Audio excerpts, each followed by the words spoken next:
भारत के लोकतंत्र की जो गौरव यात्रा है, उसमें ये एक महत्वपूर्ण पड़ाव के रूप में मैं देख रहा हूं। व्यक्तिगत रूप से मुझे भी, हमारे सभी साथियों को भी ये अत्यंत गर्व का विषय है कि करीब 60 साल के बाद कोई सरकार तीसरी बार वापस आए और तीसरी पारी का पहला बजट रखने का सौभाग्य प्राप्त हो। ये भारत के लोकतंत्र की गौरव यात्रा की अत्यंत गरिमापूर्ण घटना के रूप में देश इसे देख रहा है। ये बजट सत्र है। मैं देशवासियों को जो गारंटी देता रहा हूं, क्रमशः रूप से उन गारंटियों को जमीन पर उतारना, इस लक्ष्य को लेकर के हम आगे बढ़ रहे हैं। ये बजट अमृतकाल का एक महत्वपूर्ण बजट है। हमें 5 साल का जो अवसर मिला है, आज का बजट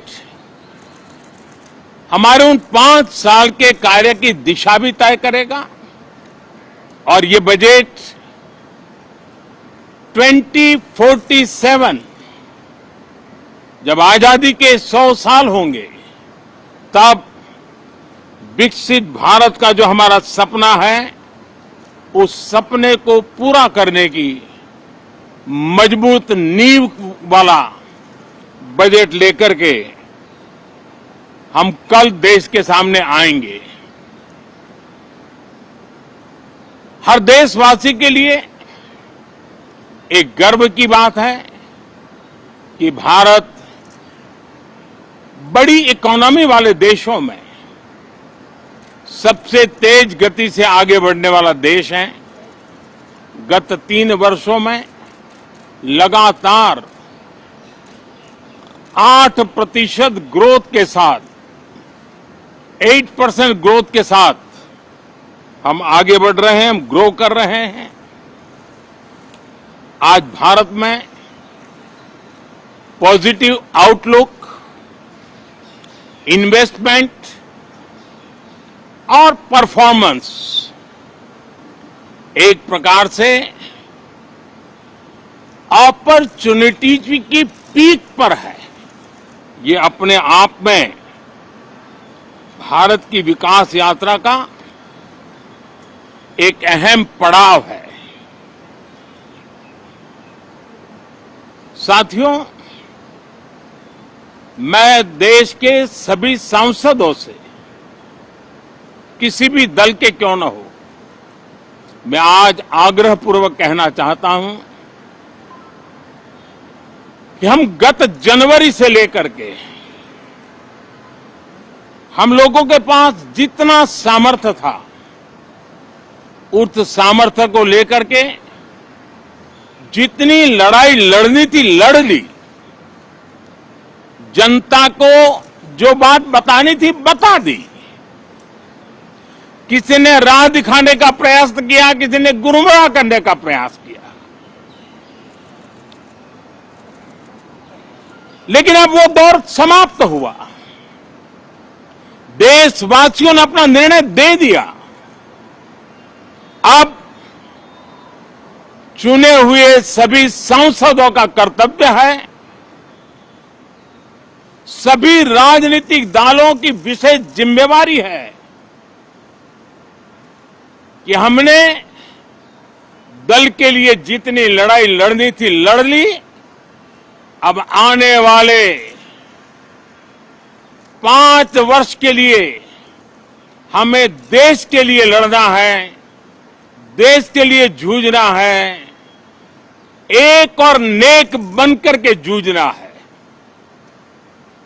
मैं सभी राजनीतिक दलों से भी कहूंगा कि आइए हम आने वाले 4-4.5 साल दल से ऊपर उठ करके सिर्फ और सिर्फ देश को समर्पित होकर के संसद के इस गरिमापूर्ण मंच का हम उपयोग करें।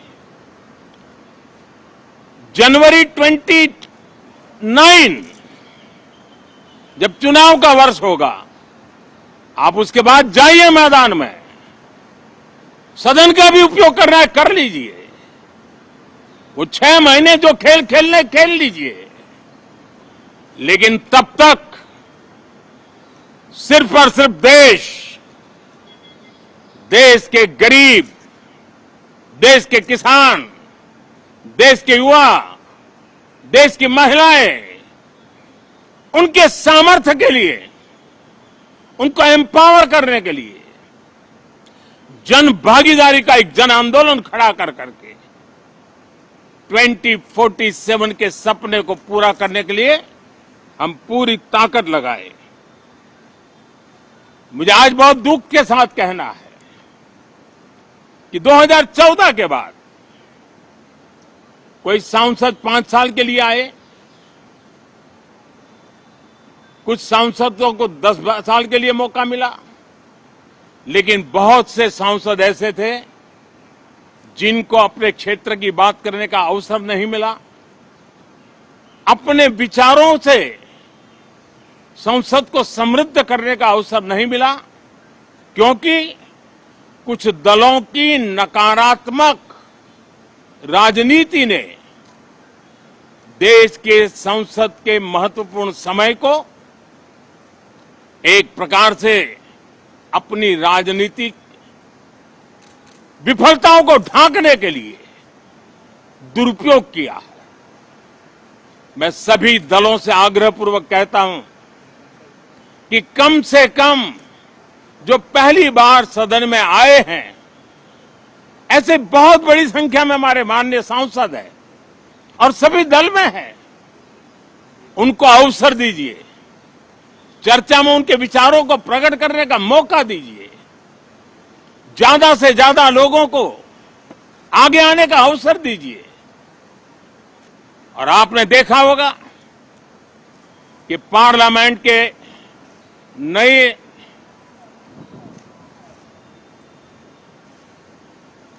संसद गठन होने के बाद जो पहला सत्र था, 140 करोड़ देशवासियों ने बहुमत के साथ जिस सरकार को सेवा करने का हुक्म किया है देशवासियों ने, उसकी आवाज को कुचलने का और लोकतांत्रिक प्रयास हुआ। 2.5 घंटे तक देश के प्रधानमंत्री का गला घोंटने का, उनकी आवाज को रोकने का, उनकी आवाज को दबाने का लोकतांत्रिक परंपराओं में कोई स्थान नहीं हो सकता है और इसका कोई पश्चाताप तक नहीं है, दिल में दर्द तक नहीं है। मैं आज आग्रहपूर्वक कहना चाहता हूं, देशवासियों ने हमें यहां देश के लिए भेजा है, दल के लिए नहीं भेजा है। ये सदन दल के लिए नहीं, ये सदन देश के लिए है। ये सदन सांसदों तक की सीमा तक नहीं है, 140 करोड़ देशवासियों की एक विराट सीमा करके लिए है। मैं विश्वास करता हूं कि हमारे सभी माननीय सांसद पूरी तैयारी के साथ चर्चा को समृद्ध करेंगे। कितने ही विरुद्ध विचार होंगे,